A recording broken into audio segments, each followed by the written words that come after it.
네, 시장 반등의 진바닥인지 데드캣 바운스인지 조금은 확신하기 어려운 상황입니다. 네, 거시적인 환경들을 자세히 짚어보면서 그 해답을 찾아가 보도록 하죠. 변정교 미추은행 전무님 함께 모셨습니다. 안녕하세요. 안녕하세요. 네, 네. 승진하셨어요. 축하드려요. 축하드립니다. 새해 복 예. 많이 받으시고. 새해 복 많이 받으십시오. 새해 복 많이. 이미 복을 받고 시작하시네. 감사합니다. 예. 거시적인 환경 안에서 저희가 환율부터 한번 짚고 가보겠습니다. 달러 가치가 1년 6개월 만에 이제 달러 인덱스가 지난주 금요일에 97까지 오르기도 했어요. 그리고 원달러 환율이 1,205원에 지금 계속해서 움직이고 있는 상황인데 환율 흐름 어떻게 보고 계신가요? 예, 일단 그 환율을 본다면 환율의 움직임은 보통 그 성격상 이렇게 계단식으로 많이 움직입니다. 그래서 오늘은 그 지난 1년간의 환율이 어떻게 움직였는지 한번 그래프를 한번 보여드리고 싶어요. 네. 그래서 이제 그래프를 띄워주시면요.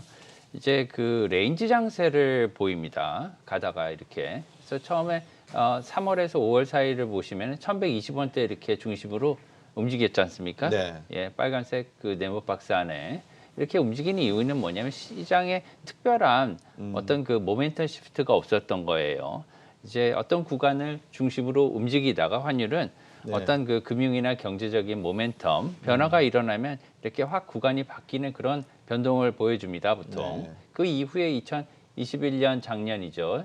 6월, 7월 이후에 인플레이션이 현실화되고 그다음에 테이퍼링도 언급이 되면서 확 이렇게 올랐지 않습니까? 네. 그래서 1,180원대까지 한 3개월에 걸쳐서 갑작스럽게 올라서 저희들도 많이 놀랐던 기억이 있지 않습니까? 그 그렇죠. 이후에 1,180원대 작년 말까지 이렇게 움직이다가 올해 다시 이렇게 1,200원대로 올라왔습니다. 네. 이걸 말씀드리는 건 뭐냐면 이렇게 계단식으로 움직였던 이런 모멘텀이 지금은 이제 1,200원 위로 이렇게 올라왔다는 거예요. 그래서 지난 시간에 말씀드렸다시피 설 전후해서 그다음에 FOMC 전후해서 이제 강세적인 그런 움직임이 보일 것이다. 이렇게 말씀을 드렸고요. 지금 당장은 1,200원 위에서 이렇게 올라온 상황이에요. 올라온 상황이고 지금도 1,205원에서 거래가 되고 있지만 당분간은 올해 그 이번 주 오늘 내일 연휴적인 그런 아직 그 감이 남아 있어요. 네. 그렇기 때문에 소강 상태를 보이고요. 당분간 단기적으로는 1,200원대에서 1,200원대를 중심으로 해서 이렇게 움직일 것으로 보입니다. 이경민 팀장이 이 환율을 한 1,210원대 그 이하로 움직일 거다. 그리고 연말쯤은 1,130원쯤 갈 때다. 이렇게 말씀할 때 우리 변 전무님 계셔가지고 바로 여쭤보고 싶었는데 예. 프로그램 구도상 그러지는 못했습니다. 어떻게 그 말씀을 듣고 어떤 생각을 하셨어요? 글쎄요, 뭐 다들 저희보다 훨씬 그 뛰어나신 분들이라 제가 예. 이렇게 많이 그 배워야겠죠.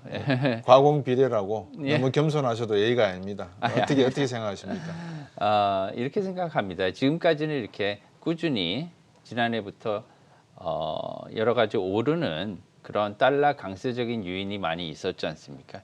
지금은 사실은 달러 인덱스, DXY 인덱스에 대비해서 워낙 가치가 좀 많이 떨어진 상태예요. 달러 원 환율이 1,200원대로 올라온 상태입니다. 달러 인덱스가 올라간 것보다 워낙 환율이 더 많이 올랐어요. 실제적으로. 그런 모습은 찾아볼 수가 있습니다. 지금에 와서 시나리오를 두 가지로 구분을 하겠습니다. 예. 지금은 작년부터 시작된 무작정 오른다. 네. 기다려라. 이런 스탠스는 조금 위험하고요. 네. 이제는 연준의 스탠스를 봐야 돼요. 세상에는 이렇게 움직이지 않는 변하지 않는 이치가 있고요. 이렇게 사람이 하는 거에 따라서 바뀌는 것들이 있습니다. 네네. 예. 저희가 태어나 가지고 결혼은 한 번, 두 번, 여러 번 할 수는 있지만 장례식은 한 번밖에 못 하지 않습니까? 그렇죠. 정해진 게 있고요. 변하는 게 있어요. 사람 하는 거에 따라. 지금도 연준도 마찬가지입니다. 연준이 금리를 올리고 많이 올리겠다. 네. 3번 올리겠다. 내년에도 3번 올리겠다. 한간에는 뭐 올해 7번, 8번 올린다는 기관들 전망도 있는데요. 그렇게 엄포만 놓을 게 아니라 실제적으로 이렇게 올렸을 때 예. 그게 다가오는 거잖아요.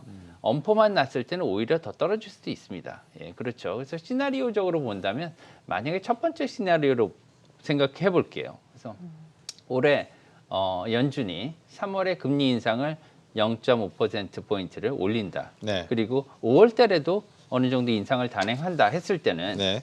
그리고 대차대주표 축소 계획도 발표를 한 경우 5월 달이나 6월 달까지 이 경우에는 환율 상방이 250원까지도 열려 있다고 생각을 합니다. 네. 반대로 연준이 3월 인상을 뭐 0.25% 포인트나 심지어 0.5% 포인트를 한다 하더라도 다음 달, 그 다음 달 5월에 또 다른 FOMC 회의가 있습니다. 네. 5월 달에 인상을 하지 않고 관망세를 본다. 그리고 대차 대조표 축소에 관해서 어느 정도 미온적인 모습을 나타내고 그 관망하는 자세를 취한다면 상반기 환율은 1220에서 30을 상단으로 크게 넘지 못할 것이다. 네. 오히려 이후에 1100원대로 떨어질 수도 있다. 이런 네. 전망을 해봅니다. 예. 지금 이제 저희들이 달러 환율을 전망하는 가운데 사실은 이제 이거를 보여드리는 이유가 환율의 변화라는 게 경제 지표로서 증시의 어떤 방향을 또 보여주느냐거든요. 근데 이 환율과 증시와의 그 사이에 끼어 있는 촉매라고 할까? 하나의 그 역할을 하는 게 이 부채라고 저는 생각을 해요. 네. 제가 그 그림을 하나 준비를 했는데 지금 이 보시는 장면에 지금 계속 올라가잖아요. 이 카지노의 어떤 뭐 잭팟이 올라가는 게 아니고 현재 미국의 국가 부채를 나타내는 거예요. 네. 규모가 30조 달러에 육박을 하고 있거든요. 근데 오른쪽에 보면은 세금을 내는 사람으로 세수가 4조 정도밖에 안 되는 거죠. 그러면 이런 식의 부채가 계속해서 증가하는 그런 상황에서 과연 금리가 안정적일 수 있을까? 이건 불안정할 것이다. 그러면 금리를 올려서 인플레이션을 잡으려고 하는 노력은 가해질 것이다. 근데 그 와중에 금리가 올라간다는 말은 달러 강세로 간다는 말이다. 달러 강세로 간다는 말은 미국 경제의 인플레이션의 효과를 외국으로 뿌리지 미국 내에서는 받아들일 여력이 없다. 결국은 해외 신흥국 시장에서의 증시라든지 자본시장을 통해서 텍스 이코노미의 수익을 실현해야 될 것이다. 이제 그러면 한국과 같은 증시에서는 환율 문제, 증시의 하락 문제가 어느 정도 예견이 되는 부분이 있다. 이렇게 예측이 된단 말씀이죠. 네, 동의합니다. 예. 일조 부분 동의하고요. 부채에 대해서는 상당히 부분 지금 사회자분하고 견해를 같이 한다고 네. 제가 생각을 해요. 지금 30조라고 써 있지만 지금 미국의 GDP가 약 20조 정도 되지 않습니까? 이것을 훌쩍 넘는 저 금액을 어떻게 감당할 것인가? 이자 금액도 만만치 않을 거예요. 이제 네. 이자도 올랐기 때문에. 근데 앞으로 코로나 이후에 모든 국가가 당면한 문제가 가장 큰 특징 중에 하나가 이제 사회 보장이나 아니면 여러 가지 개인이나 기업이나 국가적인 많은 혜택들을 갖다가 할 수밖에 없었습니다. 일단 살려놓고 봐야 되기 때문에 사람들이나 경제나 그렇기 때문에 비용을 굉장히 많이 썼어요. 그걸 추가 세수로 이렇게 충당하기가 힘들기 때문에 네. 앞으로 적자 재정을 어떻게 메울 것인가 이것들이 각 국가 간에 어떻게 보면은 초미의 관심사일 거고요. 이거는 심지어 미국뿐만 아니라 중국이나 세계의 가장 큰 경제들도 마찬가지라고 생각해요. 이것들을 어떻게 우리나라도 예외가 아니라서 네. 어떻게 할 것인가. 이거는 정말 뭐 전쟁을 통해서 해결하겠죠. 옛날에 같으면. 그렇죠. 근데 지금은 그러지 않는 세상이니까요. 이걸 어떻게 할 것인가. 전쟁이 아닌 경제 전쟁으로 이걸 해결할 것입니다. 아마 그것을 뭐 환율도 아니고 그다음에 수출 수입이나 이 규제도 아니고 어떠한 방법으로 이걸 메꿀 것인가는 각 나라마다 아마 그 대처 방법이 다를 텐데요. 우리나라도 잘 이걸 대처했으면 좋겠습니다. 네. 그래서 미국이 지금 긴축의 시기가 빨라지고 있는 게 아니겠습니까? 미국의 금리 인상 그리고 대차 대조표 축소에 대해서 FOMC에서 구체적으로 밝혔는데 한번 정리해 주실까요? 네. 그 대차 대조표 축소 같은 경우에는 진정한 긴축으로 볼 수 있죠. 네. 그래서 대차 대조표 그 축소에 대해서는 그 저번 달 26일 날 성명서를 발표하면서도 또 그 별개로 이렇게 보도 자료를 냈습니다. 이 보도 자료를 내면서 굉장히 깜짝 놀랐어요, 사람들이. 근데 거기 이렇게 써 있습니다. 우리는 이게 적당한 시기에 우리가 이걸 발표한다고 생각하고 지금이 그 적당한 시기이기 때문에 발표를 한다 이렇게 명문화되어 돼 있고요. 네. 거기에는 세 가지가 적혀 있습니다. 첫 네. 번째는 축소 시기에 관한 건데요. 네. 축소 시기 저렇게 있지만 한 단어만 보면 됩니다. 여기서는 제가 하나만 읽으면 돼요. 네. 여기 보시면은 그 애프터가 있습니다. 애프터. 예. 그래서 중간에 애프터 있죠. 예, 밑줄 쳐놓으셨습니다. 예, 곧이라고 써 빨간색으로. 있어요. 예. 저거는 이제 후회라는 뜻이 아니라 예. 여기서는 바로 곧. 만약에 그 after란 단어 앞에 right after라고 써 있으면 바로 이해가 되겠죠. 그렇죠. 예, 이 말은 뭐냐면 이후에 단행한다는 걸 굳이 쓸 필요가 없는데 이렇게 썼다는 건 뭐냐면 동시에 같이 하지는 못하고 바로 5월이나 6월 달까지는 하겠다. 이렇게 받아들이면 되겠습니다. 다음으로 보시면은요, 시기 이후에 방법에 대해서도 이렇게 언급이 돼 있어요. 예, 굉장히 길죠. 여기서는 몇 개만 읽으면 되는데요. 네. 이게 primarily by adjusting the amounts reinvested 이렇게까지 보시면 됩니다. 예, 예. 그래서 중간에 그 보시면 그 말은 뭐냐 하면 만기가 도래하는 채권의 네. 재투자 금액을 조정하겠다는 거예요. 네. 이걸 갖다가 우리가 유추해서 생각을 해보면 다시 생각해보면 만기가 되지 않은 지금 굉장히 많이 있습니다. 예. 지금 밸런스 시트 상에 대체대조표에 9조 달러가 지급이 있습니다. 예. 예전에 리만 사태 전에 1조 달러밖에 안 됐었는데 그게 코로나 전에 약 5조 달러. 지금은 이제 9조 달러까지 지금 불어나 있는 상태예요. 네, 네. 코끼리가 돼 있는 상태입니다. 그렇죠. 그걸 줄여야 되는데 이제 이후에 이제 파월 의장이 이제 월가 출신이시니까 네. 이제 채권들을 많이 받아줬습니다. 이게 그 예전에 연준에서는 있지 못했던 일이죠. 네. 그래서 회사채, 심지어 정크본드까지 다 이렇게 받아줬기 때문에 네.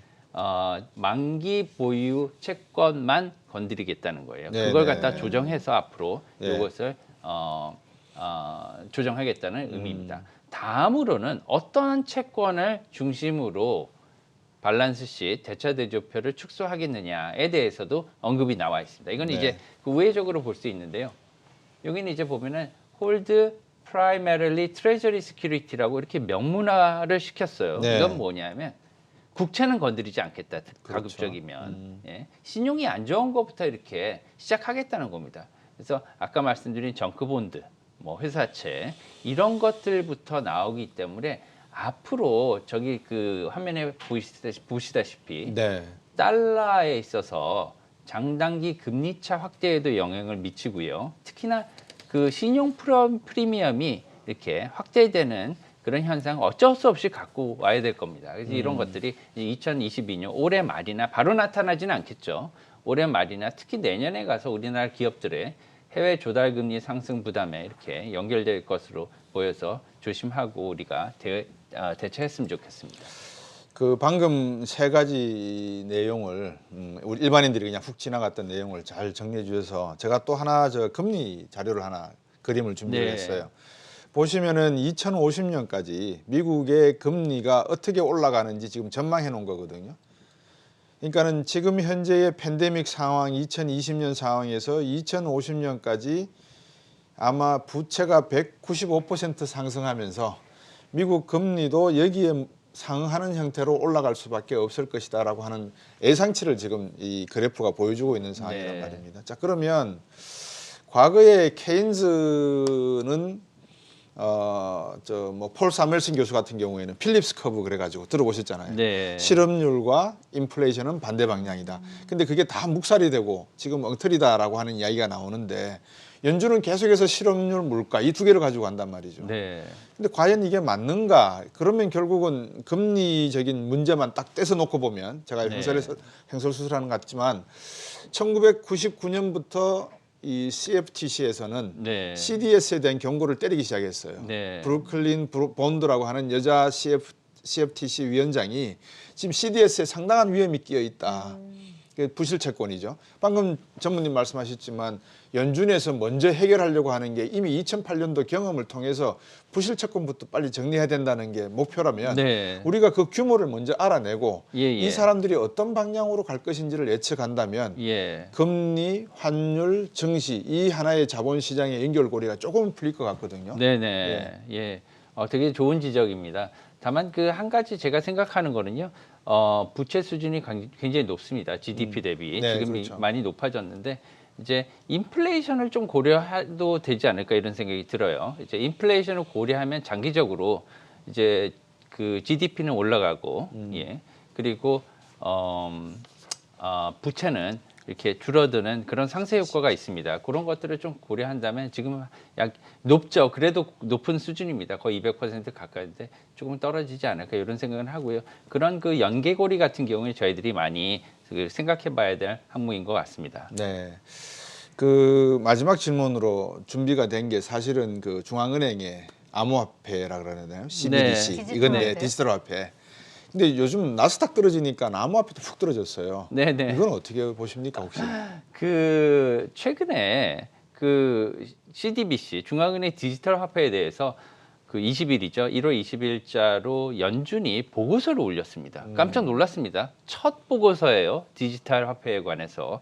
너무 이제 늦었다는 측면도 있지만 그것을 통해서 저희가 볼 수 있는 게 몇 가지가 있어요. 앞으로 우리나라 CDBC에 대해서 그 미국 CDBC에 대해서 어떠한 방향으로 추진이 되고 있는지 그리고 이게 어떠한 임팩트를 줄지 이런 것들을 알 수가 있는데요. 거기에 가상화폐에 대해서도 지금 보시다시피 저런 의미 있는 그 발언들이 있었습니다. 첫 번째로는 CDBC 발행은 미국 달러의 매우 중요한 혁신이라고 이렇게 예. very significant innovation이래요. 이렇게 매우도 쓰고 중요하도 쓰고 혁신도 썼어요. 이게 엄청난 강조네요. 강조입니다. 이건 지금 거의 패러다임 시프트가 일어난다는 소리거든요. 거기에 대해서 설계 방식을 그래서 미국 연준이 고민을 하고 있다. 그래서 늦어졌다. 이렇게 받아들이는 식으로 얘기를 하고 있습니다. 네. 그래서 달러 CDBC는 연준이 이자가 있는 경우와 무이자부로 두 가지를 다 생각한다고 이렇게 돼 있는데요. 제 생각에 만약에 달러 CDBC에 이자가 붙게 된다면 그것이 설사 굉장히 저금리를 하더라도 가상화폐에 대해서는 굉장히 조심해야 될 것으로 생각을 해요. 특히나 이 리포트에서 가상화폐에 대해서 처음으로 연준이 공식적으로 언급을 했는데요. 굉장히 네거티브하게 써 있습니다. 네. 그것들에 대해서는 저희가 많이 참고를 해야 될 거고요.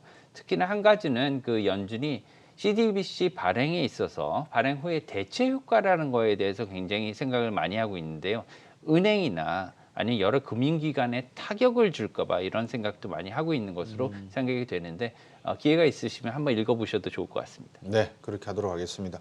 뭐 시간이 금방 훅 지나갔는데 제가 한 달 만에 나와서 이렇게 시장 상황을 보니까 이 분위기가 이렇게 밝지가 않아요. 왜 이렇게 어둡죠? 좀 예.